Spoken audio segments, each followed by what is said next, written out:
John D. Rockefeller was born on July 8, 1839, in Richford, a small town in New York, in the United States. His parents were not rich, but they worked hard to provide for their family. His father, William Rockefeller, was a traveling salesman, always on the move, selling medicines and other products. His mother, Eliza Rockefeller, was a kind and religious woman who took care of the home and raised her children with a strong sense of values. Despite their modest life, they taught young John the importance of hard work, honesty, and believing in himself. John was the second of 6 children, and the family's financial situation was often not stable. When John was just a young boy, his father was often away from home, and the family struggled to make ends meet. They moved around a lot, living in different places as William tried to make a living. This lack of stability made John very aware of the challenges his family faced.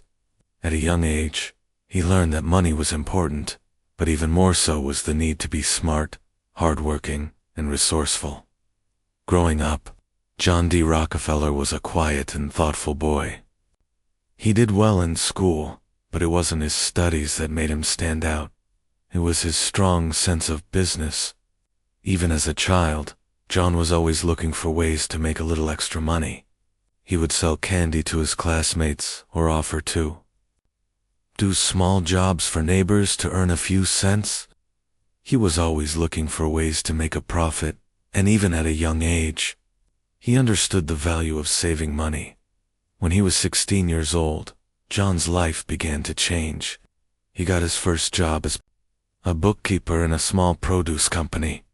He earned just $3.50 a week, but it was a big step for a young boy from a poor family.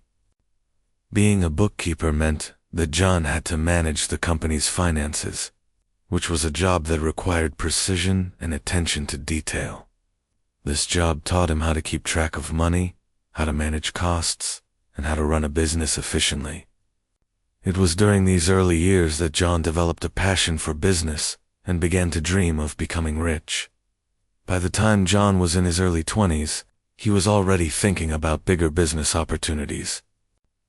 He had saved enough money from his bookkeeper job to start his own small business. In 1859, when John was just 20 years old, he entered the oil business. He was inspired by the growing demand for oil in America, as people needed oil for lighting lamps, heating homes, and fueling machines in factories. He saw an opportunity to make money by investing in oil refineries.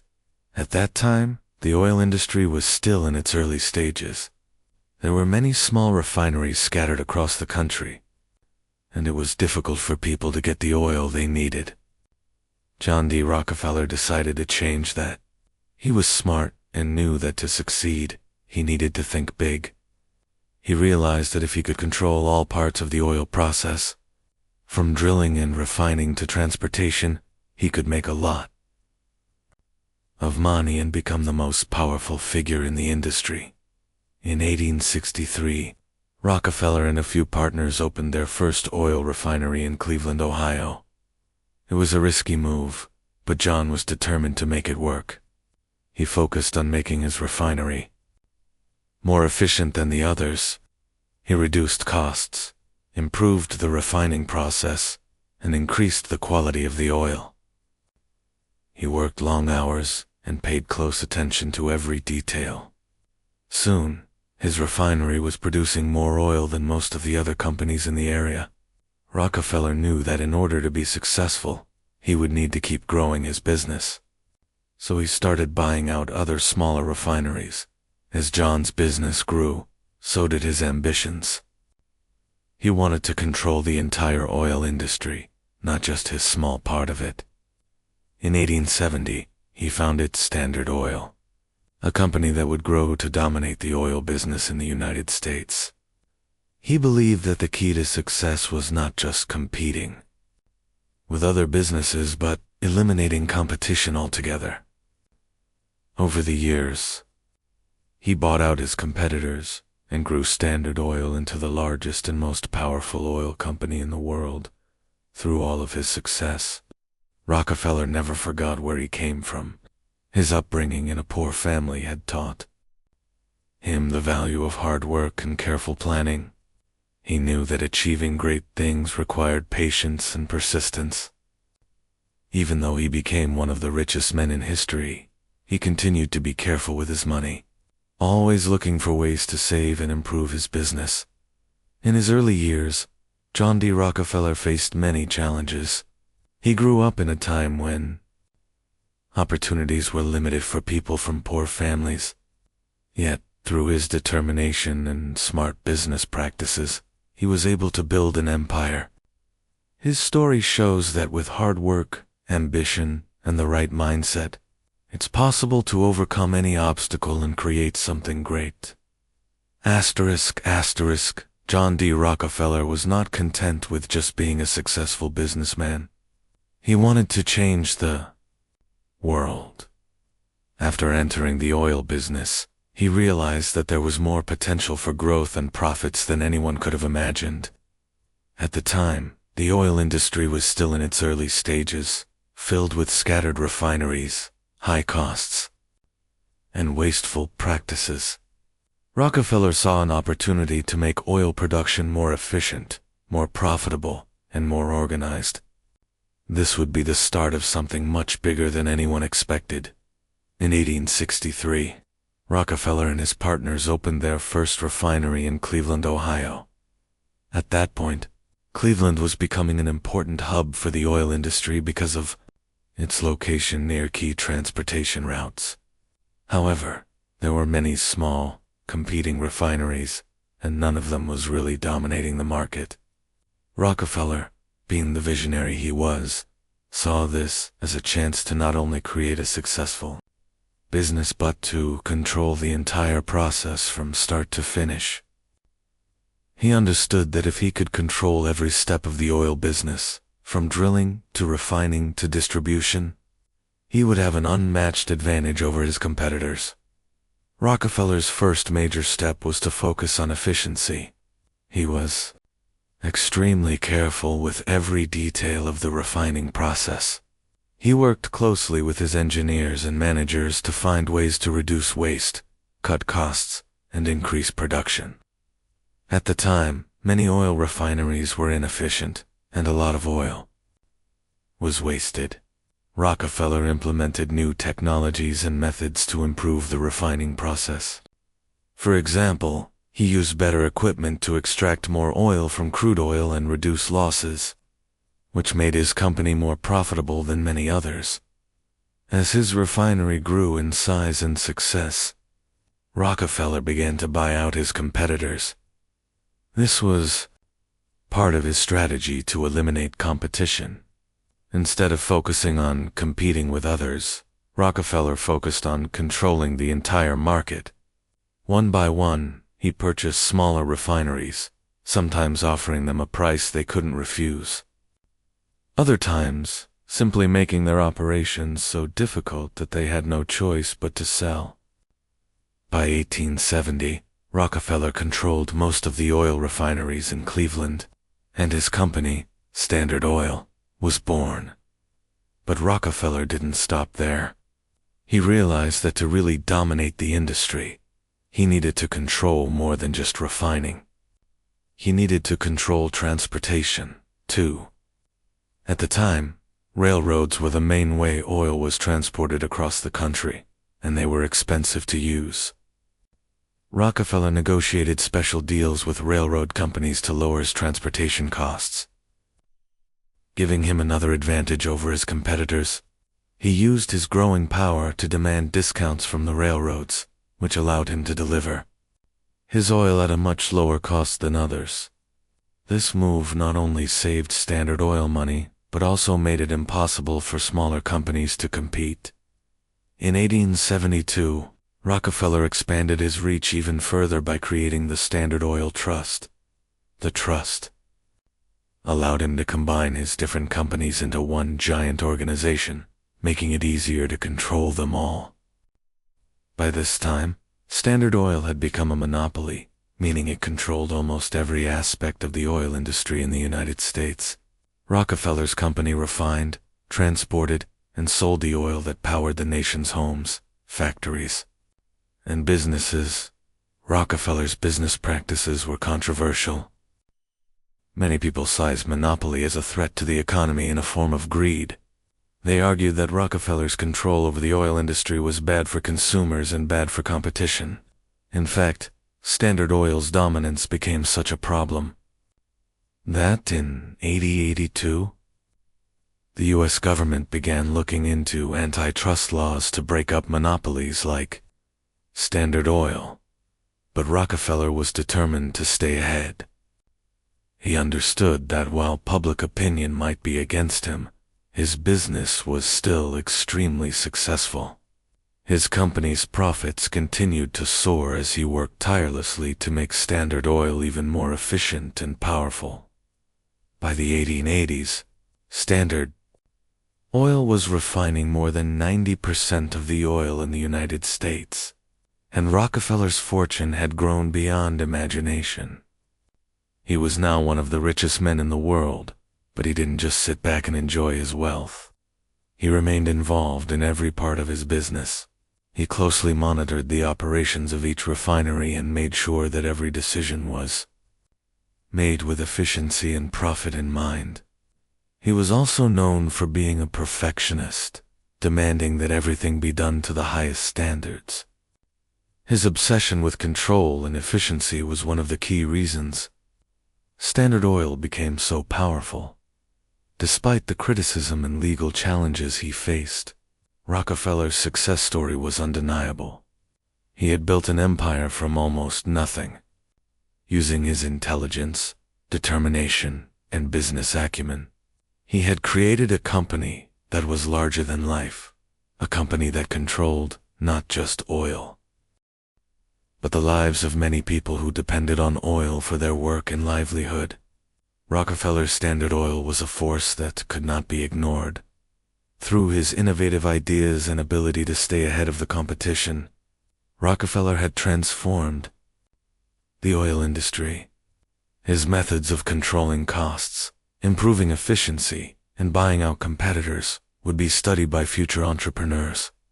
Standard Oil was a model of how a business could grow from humble beginnings to dominate an entire industry. But it was also a reminder that with great power came great responsibility, and the way Rockefeller had built his empire would eventually lead to a government crackdown on monopolies. But for now, he was on top, and Standard Oil was unstoppable. By the late 19th century, John D. Rockefeller and his company, Standard Oil, had become a force of nature in the oil industry.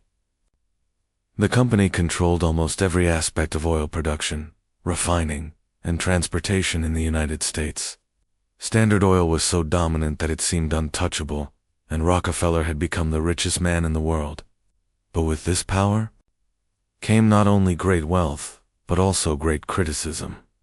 As Rockefeller's company grew, so did the resentment from smaller competitors, workers, and even the general public.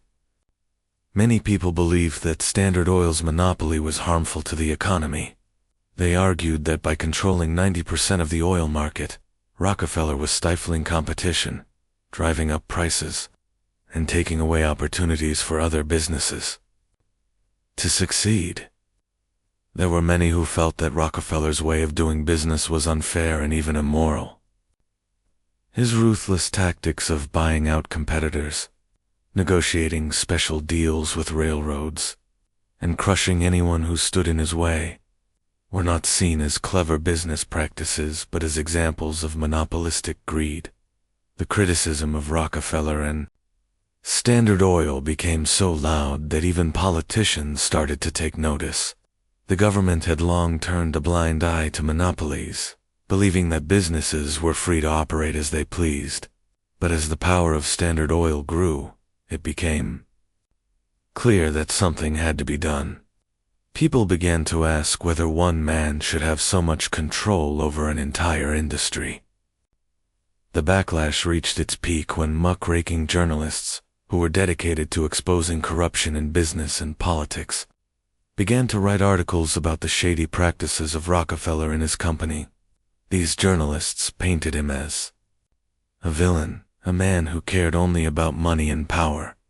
In 1882, a group of concerned citizens and business leaders called for action. They argued that Rockefeller's company was a monopoly and that it should be broken up. The idea of using the government to regulate big companies and prevent monopolies began to gain momentum. The growing pressure eventually led to the creation of antitrust laws. These laws were designed to prevent one company from becoming too powerful and taking over an entire industry. The Sherman Antitrust Act, passed in 1890, was the first of these laws, and it was aimed directly at companies like Standard Oil. However, despite the growing calls for reform, Rockefeller didn't back down. He believed that his business practices were legitimate and that he was simply providing a better product at a lower cost for the American people. He argued that the efficiency and low prices brought by Standard Oil helped to fuel the American economy and improve the lives of ordinary people. He also believed that, without his company, the oil industry would not have been able to develop the way it had. But the pressure continued to build, and in 1906, the U.S. government filed a lawsuit against Standard Oil. The case went all the way to the U.S. Supreme Court. And in 1911, after years of legal battles, the court ruled that Standard Oil was in violation of the Sherman Antitrust Act. The court ordered that Standard Oil be broken up into 34 smaller companies to reduce its monopolistic control over the oil industry. This was a huge blow to Rockefeller, who had spent decades building his empire. Despite the ruling, Rockefeller's fortune did not diminish. He had built such a powerful business that even after the breakup, he remained one of the richest men in the world. In fact, many of the smaller companies that resulted from the breakup of Standard Oil became extremely profitable on their own, and Rockefeller still owned significant shares in many of them. These companies included names like ExxonMobil, Chevron, and Amoco, which would go on to become major players in the oil industry in the years to come. The breakup of Standard Oil marked the end of one era, but it didn't end Rockefeller's influence over the industry. In fact, many argue that the split actually strengthened his legacy. The smaller companies were able to grow independently, but the systems and strategies Rockefeller had put in place continued to influence the way the oil industry operated. Even after the breakup, the oil industry remained a source of enormous wealth and power. However, the breakup of Standard Oil was a turning point. It represented a shift in how Americans viewed big business.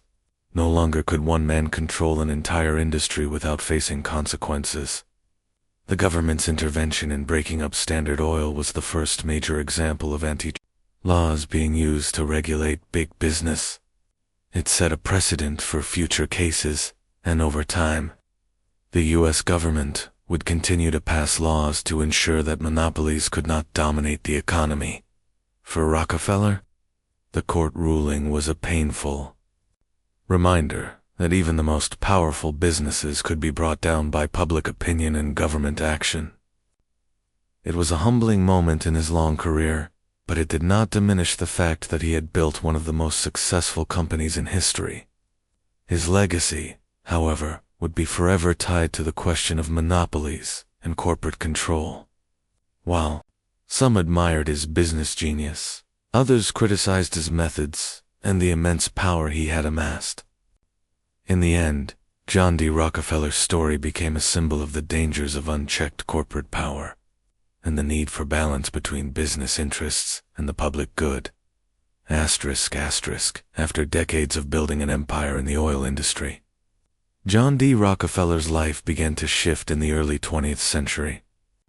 By the time he was in his 60s, Rockefeller had achieved everything that most businessmen could only dream of: wealth beyond imagination, influence on a global scale, and control over one of the world's most powerful industries.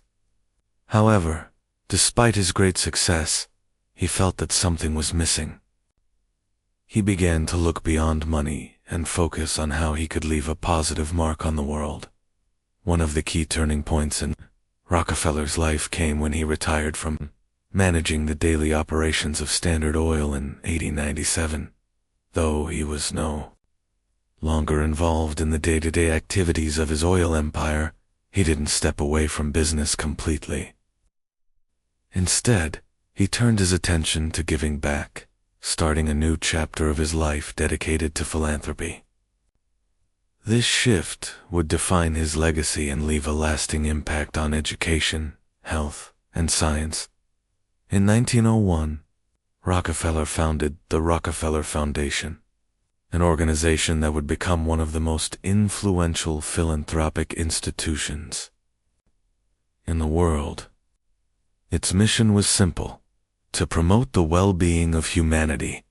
He poured millions of dollars into causes related to health, education, and scientific research.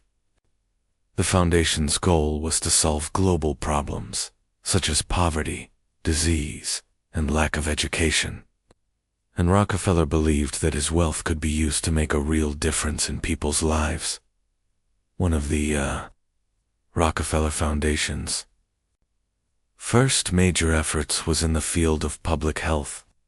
Rockefeller was deeply concerned about the spread of diseases, especially those that affected the poor. In 1909, the foundation established the Rockefeller Institute for Medical Research, which would later become part of the prestigious Rockefeller University. The institute focused on studying diseases such as tuberculosis, malaria, and yellow fever, diseases that were rampant at the time. Rockefeller's contributions helped to fund medical research that led to significant advancements in the fight against these deadly diseases. His belief in the power of science and research played a key role in transforming medical practices in the 20th century. In addition to health, Rockefeller was passionate about improving education.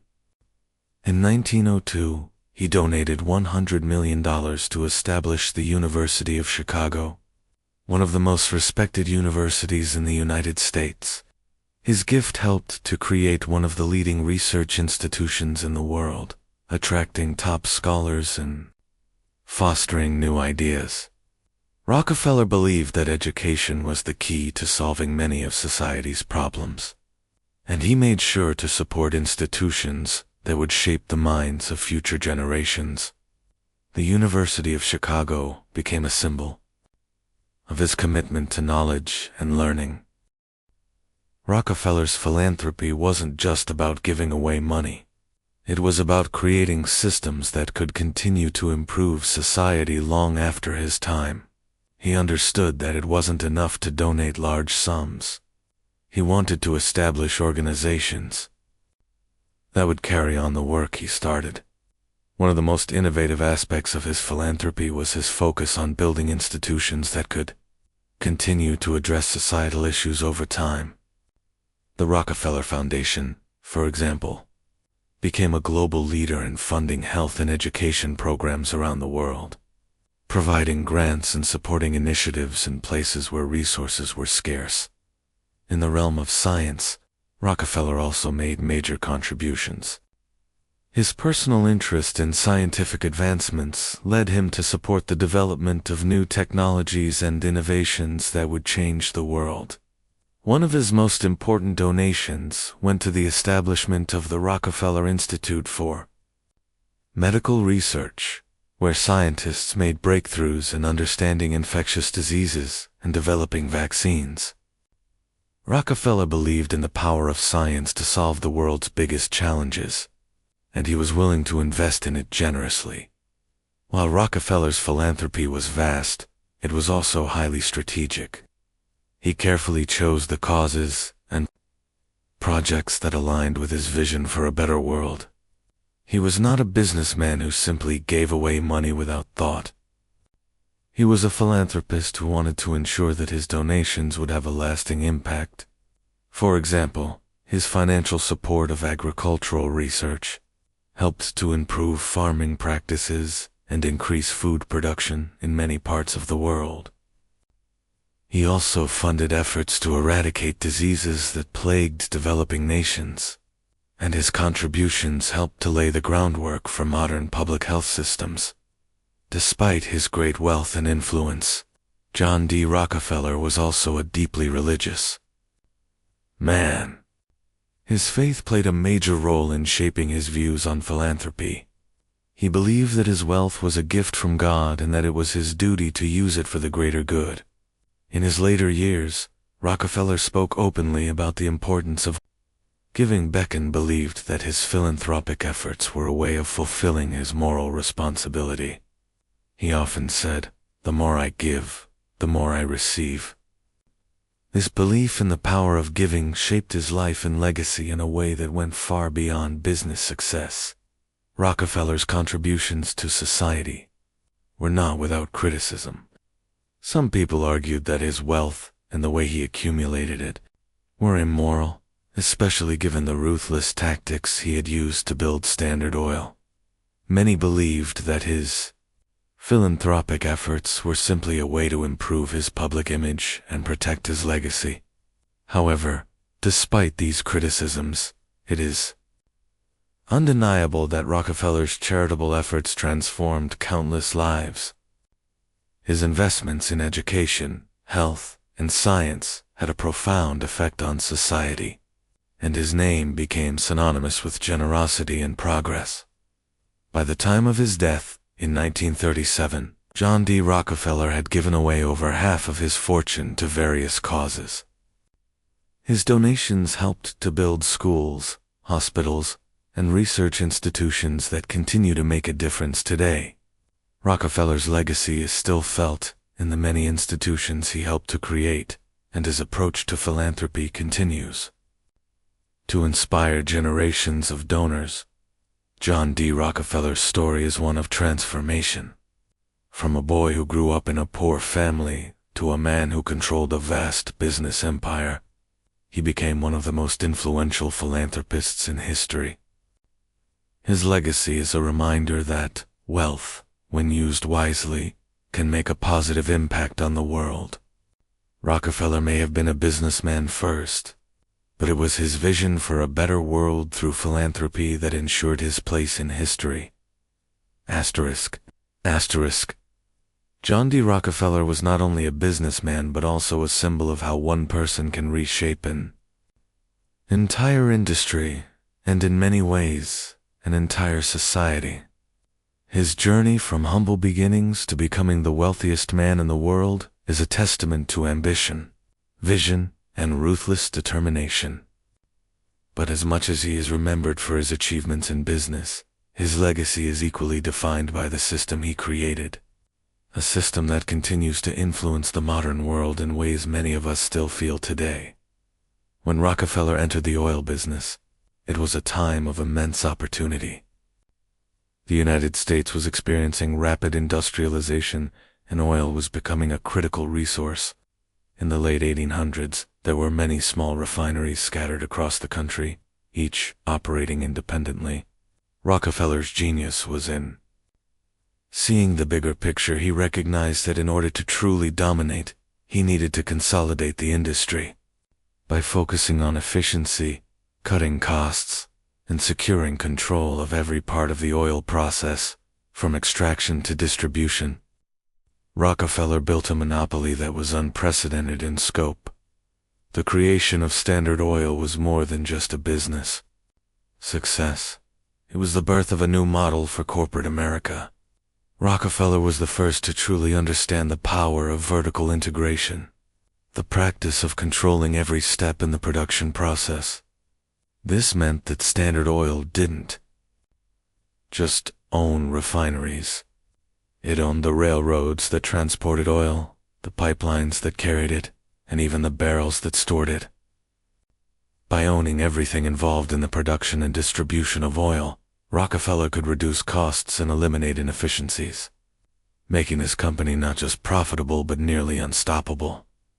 However, it wasn't just the control he had over oil that defined the system Rockefeller created. It was the sheer scale of the operation and the way he structured Standard Oil. The company was more than a business. It was a model for how large corporations would function in the 20th century. Rockefeller used his wealth and influence to shape industries in ways that would set the stage for modern capitalism.